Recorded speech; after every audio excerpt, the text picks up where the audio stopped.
Surprise! Happy Friday the 13th, guys.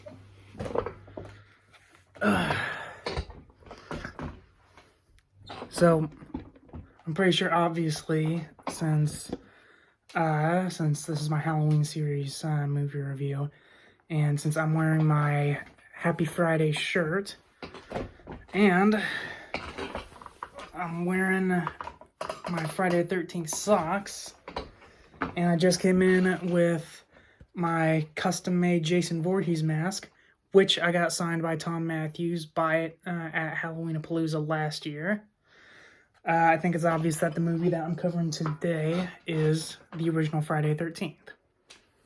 Now, if I remember correctly, I talked about the Friday the 13th remake once a year or two ago. And I also covered Friday the 13th Part 6, Jason Lives, because that one's my favorite in the franchise. But I've never really talked about the original film. And aside from the fact that Pamela Voorhees is the killer of the first movie, I never really I never really paid any mind to it. I do get that the final few minutes of the first movie basically got recreated in the remake. But other than that, I never really cared for it. That's not really a knock on the story or anything. The story was okay. The characters were okay. I mean, you really gotta understand what you're getting into when you watch a Friday the 13th film. You're not going there expecting to see a really great, well-written story with well-written characters and great, magnificent camera shots and fantastic soundtracks. No, you go there to see the kills, and you go there to see people getting it on. And I'm sorry, and I'm pretty sure that that they knew this even when they were making the first film, because even in that first film, there's a lot of B-movie schlock that they do. I mean, the whole twist about Pamela Voorhees being the killer, they didn't really try to hide it well. And by that I mean all the times where the killer is murdering people, it's almost always done in the first person, which, even though I don't like the first person angle on a killer, even for the original Halloween, it still worked well in Halloween, because it still looked like a child was killing his sister, right?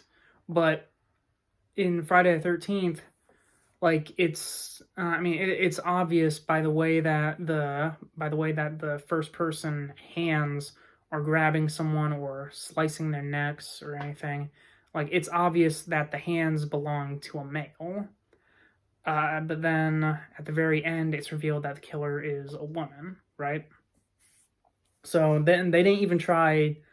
They didn't even try to work hard to cover that up in the first film.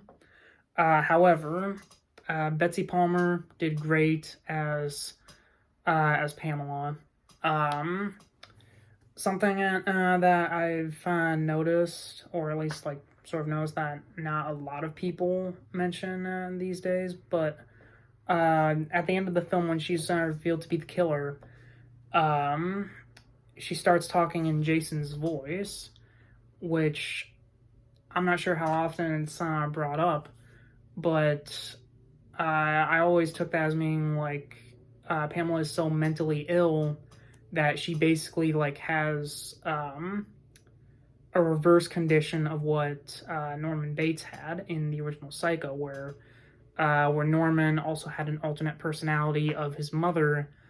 And in this film, Pamela has an alternate personality of her drowned son, or at least that's what I took from it. The kills are great, or at least I think they were. They had some fairly innovative kills. I mean, most of them are done with a knife.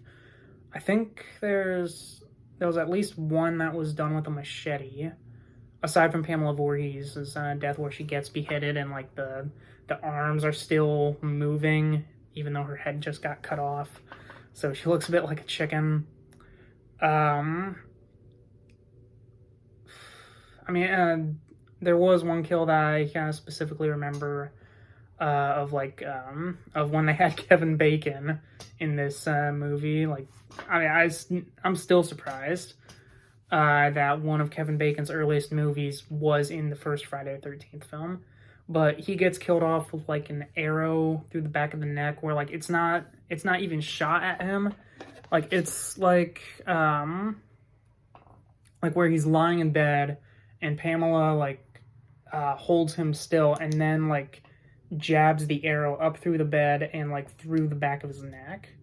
And that was pretty gnarly for when it came out. The only thing that I really gotta say kind of negative about is like, again, going with the whole thing about how like a lot of the scenes that Pamela is in are like from the first person perspective, so you don't know that the killer is a woman. There's quite a few of those scenes where where the victims, before they get killed off, like they're talking to Pamela, and whereas in Halloween, when Judith first sees Michael and she just screams like, "Michael, what are you doing?" and then he immediately starts killing her, like sometimes it just felt like they were trying to have like a full-on conversation with the killer, but the killer isn't speaking at all. Like there's this one guy who I remember in particular who had like a yellow raincoat or something, and it was like dark at night, and once he sees Pamela, who again is shot in the first person, he's saying like, "Oh hey, I know you. What are you doing here? Like, it's not safe out here. There's some murders." Like, wait, what? Why are you holding that knife? What? Are you the killer? Oh.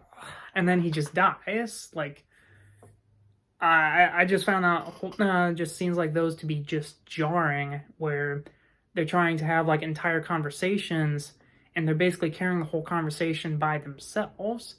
And like I've seen people in real life basically carrying an entire conversation for straight hours by themselves, but here it just felt so stunted. Like the dialogue just felt so wooden here, and maybe that's just me. But aside from that, it was still a pretty good movie. Like, it's a great classic film to watch during October. Like, as long as you get through like the borderline B movie elements that are in it, like, it's still a great movie kind of to watch. I mean, you kind of have to watch it if you're getting into the Friday the 13th series, because Pamela Voorhees' death basically spurs Jason to go on like a 10 movie killing spree, right?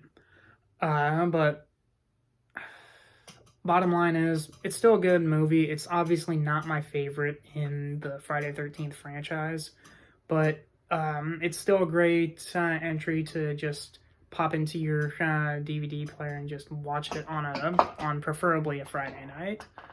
But that's really it for this review. I will see you guys tomorrow, and have a happy Friday the 13th. Bye, guys.